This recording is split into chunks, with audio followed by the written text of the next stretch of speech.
noite a todos que estão nesse momento vendo esse vídeo, né? Sou o pastor Marcelo Souza. Eu gostaria nessa noite de deixar uma palavra de Deus para você que está nesse momento talvez sedento de uma palavra de Deus ao seu coração. Eu gostaria de compartilhar com você um texto bíblico que está lá no livro de Êxodo, no capítulo 1, a partir do versículo 6, que vai dizer assim: faleceu José e todos os seus irmãos e toda aquela geração. Os filhos de Israel, porém, frutificaram e aumentaram muito, multiplicaram-se e tornaram-se sobremaneira fortes, de modo que a terra se encheu deles. Versículo 8 vai dizer assim: então se levantou um novo rei sobre o Egito, que não conhecera a José. Disse ele ao seu povo: o povo de Israel é mais numeroso e mais forte do que nós. Eia, usemos de astúcia para com ele, para que não se multiplique e, vindo a guerra, ele se ajunte com os nossos inimigos, peleje contra nós e saia da terra. Então puseram sobre eles feitores para os afligirem com as suas cargas. Assim os israelitas edificaram para Faraó cidade, celeiro, Pitom, Ramsés. Todavia, quanto mais os egípcios afligiam o povo de Israel, mais esse se multiplicava e se espalhava, de maneira que os egípcios se inquietavam por causa dos filhos de Israel. Esse texto é um texto muito profundo e ele nos traz grandes ensinamentos da nação judaica, da nação de Israel. A palavra nos fala ali logo no início, quando o povo de Israel ainda estava sendo formado para se tornar uma nação. E a palavra de Deus diz que depois que José morre, os seus irmãos morrem, os filhos de Israel que estavam no Egito, diz a palavra de Deus que eles se multiplicam de uma maneira tão grande, sobremaneira. E a Bíblia vai dizer que isso inquieta o coração de Faraó. Há uma inquietação no coração de Faraó, porque Faraó ele se incomoda com o crescimento do povo de Deus. Gostaria de deixar para você uma palavra nessa noite, que o diabo ele se incomoda com o seu crescimento. O diabo não quer que você cresça, como a palavra de Deus diz, crescei na graça e no conhecimento. O diabo não quer que você cresça. O diabo ele não quer que você seja uma pessoa que tenha conhecimento da palavra, porque o diabo sabe que o conhecimento da palavra ele liberta. O diabo ele trabalha na ignorância, porque com a falta de conhecimento vem o erro. E com o conhecimento nós erramos menos, ou o conhecimento nos leva a não errar, ou nos impede de errar. Então Satanás ele quer que você seja uma pessoa sem conhecimento. Satanás quer que você não cresça, o seu crescimento incomoda o diabo. O seu crescimento incomoda o inimigo. O inimigo ele se incomoda quando você cresce, quando você passa a conhecer a Deus. Por isso que a Bíblia diz: conheçamos e prossigamos. Quando a palavra de Deus fala prossigamos, ela está falando de um conhecimento. Ela está falando de um crescimento. E é isso justamente que o diabo não quer, que haja um crescimento. O diabo não quer que você cresça, o diabo não quer que haja um crescimento. E quando há um crescimento, isso incomoda o inimigo. Porque o texto vai dizer que os filhos de Israel se multiplicam, eles crescem de uma maneira tão grande. O diabo não quer que você cresça em conhecimento, em graça. O diabo não quer que a igreja do Senhor cresça. Por isso ele luta contra a igreja do Senhor. Mas a palavra de Deus diz: edificarei a minha igreja e as portas do inferno não prevalecerão contra ela. Esse texto vai dizer aqui no versículo 8, que se levanta um faraó que não conhecia José. Um faraó que não tinha conhecimento de José. E a palavra de Deus diz que ele então ele olha para o povo de Israel, ele olha para o povo de Deus e ele chega a uma conclusão. Faraó, ele observa o povo de Deus e ele chega a um entendimento sobre o povo de Deus, a uma conclusão sobre o povo de Deus. A Bíblia vai dizer que ele então disse: o povo de Israel é mais numeroso e mais forte do que nós. A primeira coisa que eu percebo é que Faraó, olhando para o povo de Deus, ele chega à conclusão que o povo de Deus era mais forte. O diabo sabe que eu e você somos mais fortes em Cristo Jesus. O diabo, ele sabe que o que está em nós, ele é mais forte do que ele que está no mundo. Essa é a conclusão de Faraó, que simboliza o próprio Satanás.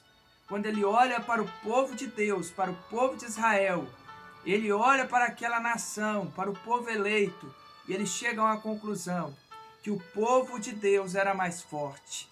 O diabo também sabe que você é forte. Quando você está na presença de Deus, quando você é um crente cheio do Espírito Santo, ele sabe que um crente que tem a presença de Deus, ele sabe que um crente que tem a presença do Senhor, que é cheio de Deus, ele sabe que esse crente é uma ameaça para ele.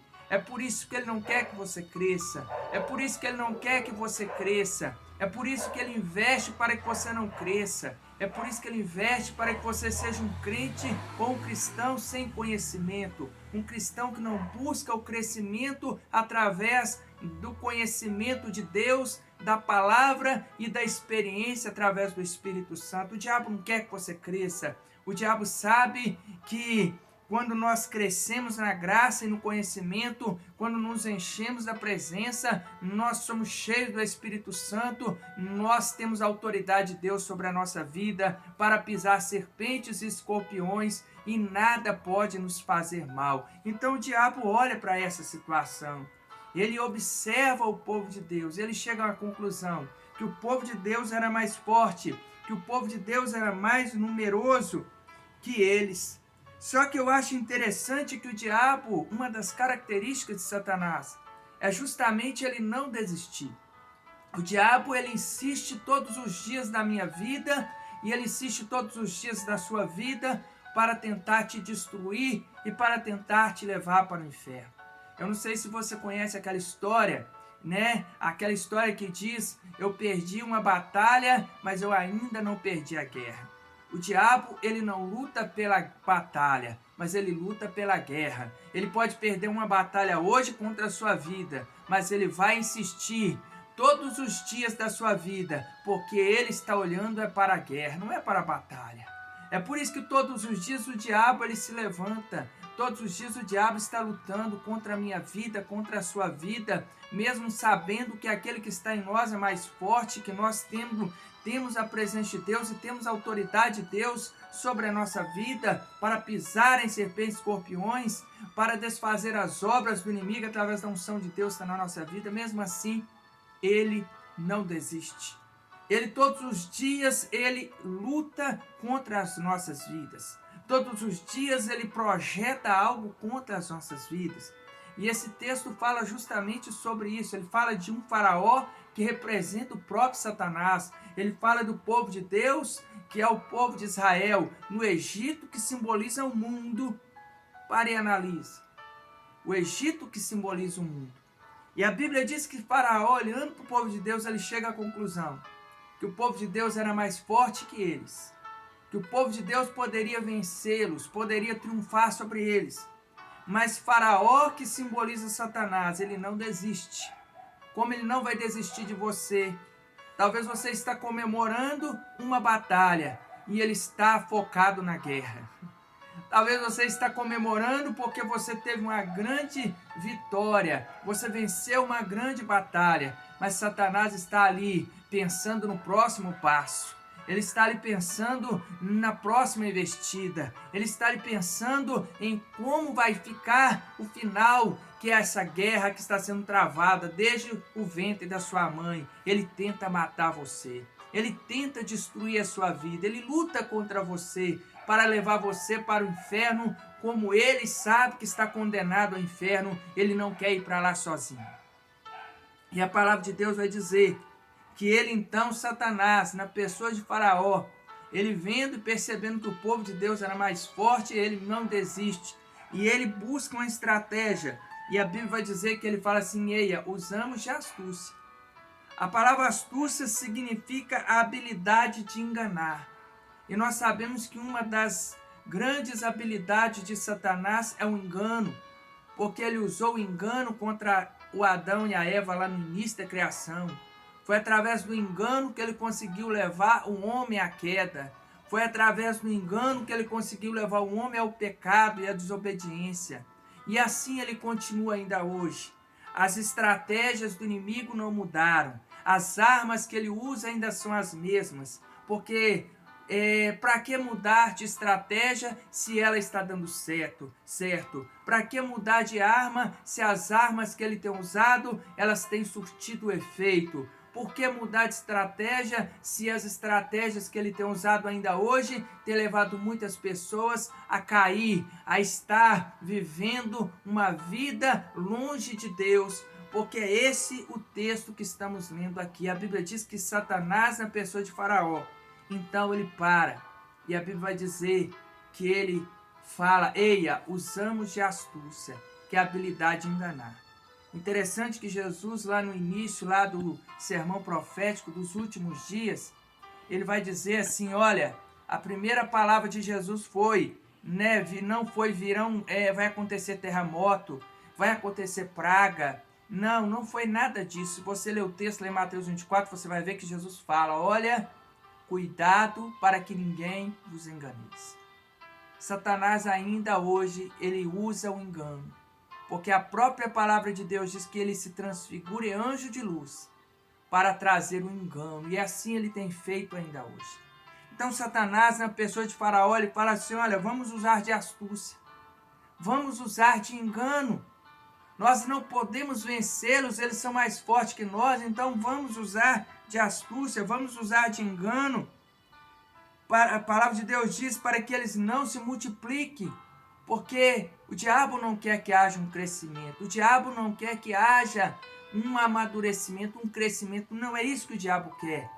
O diabo quer que você continue no Egito e que você seja escravo no Egito e que você não cresça, que você continue essa pessoa sem conhecimento, sem experiência com Deus. A Bíblia vai dizer que então ele fala: olha, e vindo a guerra, usemos de astúcia para que não se multiplique, e vindo a guerra, ele se ajunta contra o nosso inimigo, peleja contra nós e saia da terra. Ou seja, Satanás sabia do poder que aquele povo tinha de vencer e de triunfar sobre eles. Então Satanás, usando de astúcia da pessoa de Faraó, ele projeta como Satanás nesse momento está lá no inferno fazendo planos contra a minha vida e contra a sua vida, mas não prevalecerá, porque Deus está na minha vida e na sua vida, no nome do Senhor Jesus. E a palavra de Deus vai dizer: então puseram sobre eles feitores para os afligirem. A primeira coisa que Satanás faz na pessoa de Faraó, coloca homens para afligirem, feitores. Homens que estavam ali afligindo o povo de Deus. E a palavra de Deus diz para os afligirem com as suas cargas. Quantas pessoas que estão carregando cargas? Por isso que Jesus disse assim: vinde a mim. Você que está cansado, você que está sobrecarregado, você que está afligido, você que está aí carregando um peso, como aquela mulher que andava encurvada e não podia de modo nenhum se endireitar. Jesus está dizendo: olha, você que está aí andando encurvado, você que está carregando um peso tão grande, Jesus está dizendo: olha, eu quero trocar com você. Eu quero tirar esse fardo pesado, esse peso que você está carregando. E eu quero te dar o meu fardo que é leve, o meu jugo que é suave. Mas a Bíblia vai dizer que aquele faraó que simboliza o próprio Satanás, ele olha para o povo de Deus e ele usa de astúcia, que é engano. E a palavra de Deus diz que ele sabia que aquele povo poderia vencê-lo. Então ele usa uma situação, ele usa feitores que estavam ali colocando cargas, pesos sobre o povo de Deus. A Bíblia vai dizer que assim os israelitas edificaram para Faraó cidades e celeiros. Olha para você ver. Qual foi a estratégia de Satanás? A pessoa de Faraó: tirar o tempo do povo de Deus. O povo de Deus estava tão ocupado construindo celeiros e construindo cidades, que aquele povo não tinha mais tempo. Foi a estratégia do diabo. É a mesma estratégia que o diabo hoje ainda usa. Ele quer tirar o seu tempo de adoração. Ele quer tirar o seu tempo de oração. Ele quer tirar o seu tempo, aquele tempo que você se assenta para ler e conhecer a palavra. Ele não quer que você leia a Bíblia, porque o conhecimento da verdade vai trazer libertação. O conhecimento vai impedir você de errar. E é isso que o diabo não quer, porque ele trabalha justamente na ignorância ou na falta de conhecimento. A palavra de Deus diz que Faraó, então, ele bola um plano, uma estratégia.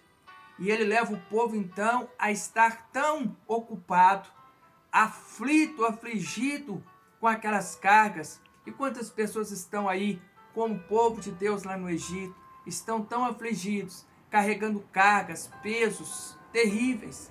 Estão construindo celeiros. Para que serve um celeiro? O celeiro serve para você guardar alguma coisa.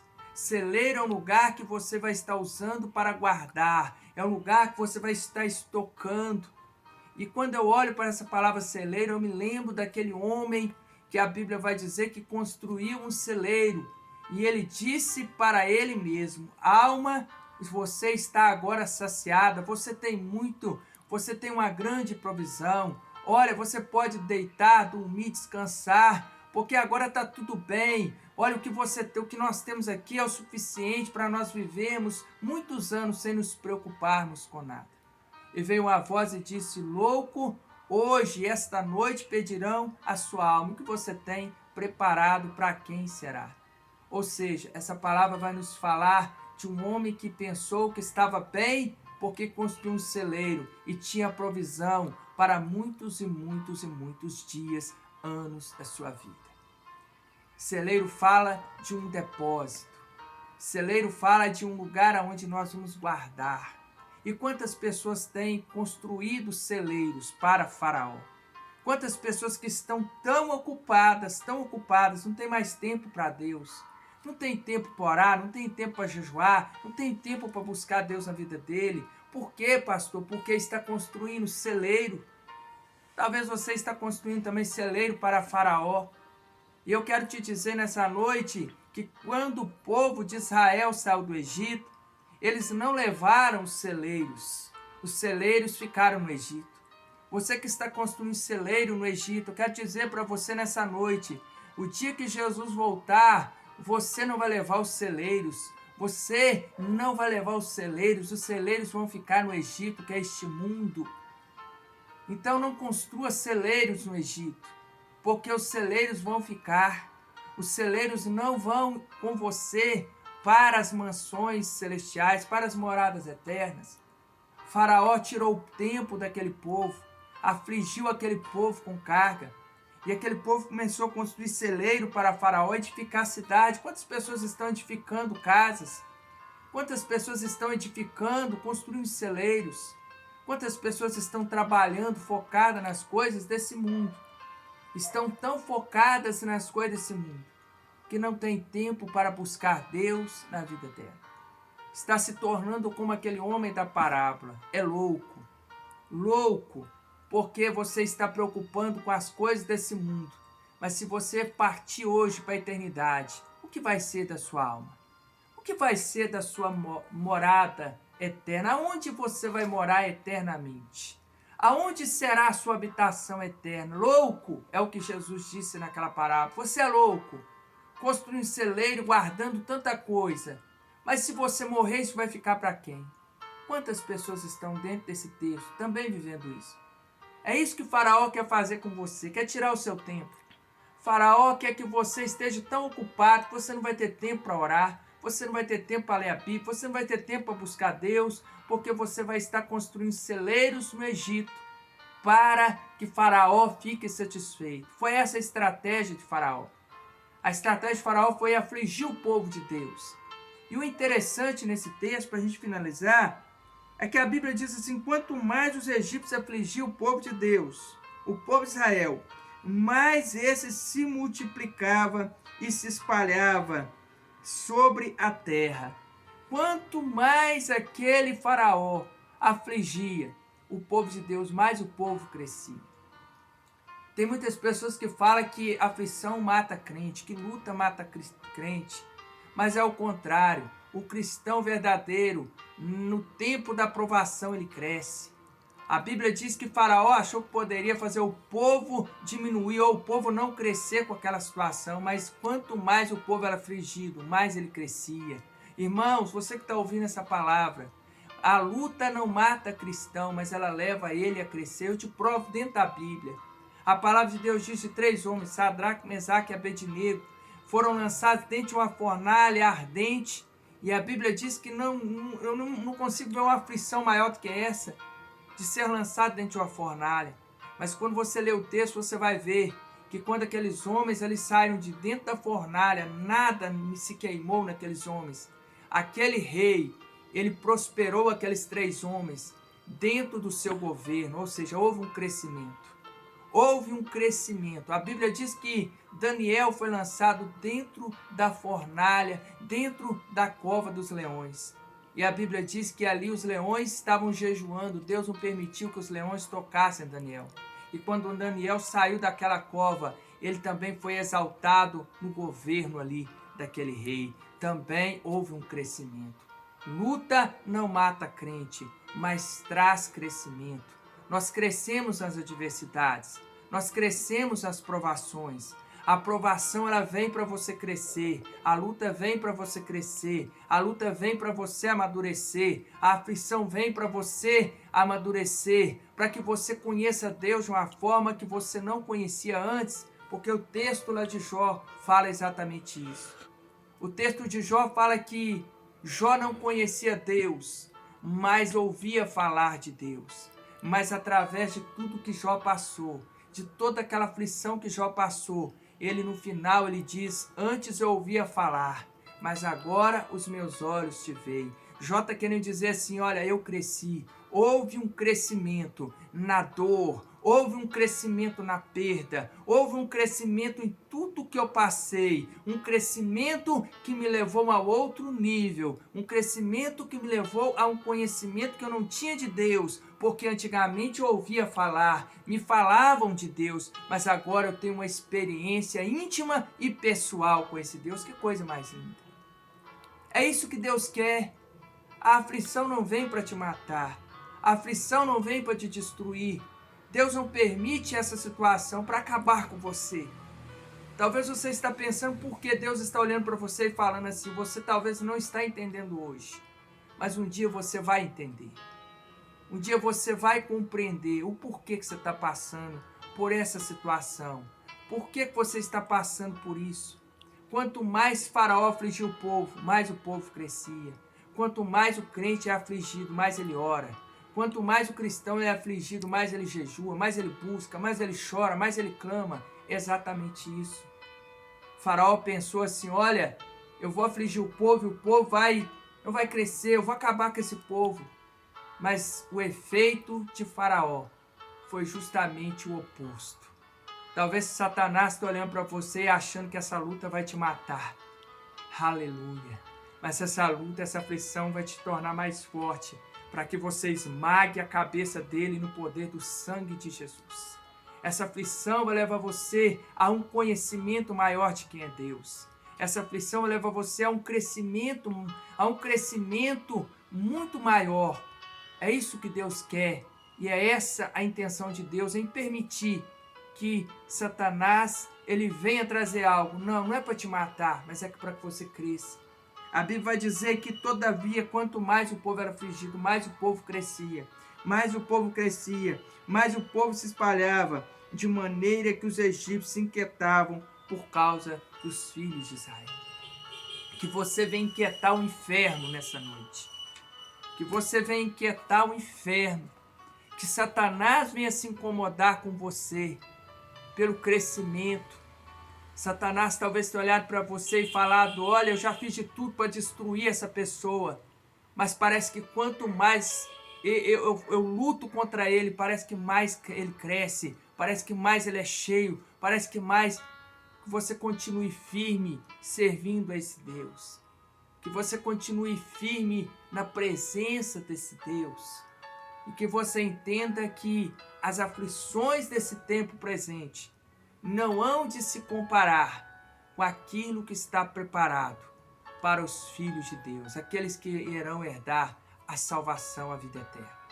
Que Deus abençoe sua vida e que você venha meditar nessa palavra. Que Satanás ele venha cair por terra no poder do sangue de Jesus na sua vida.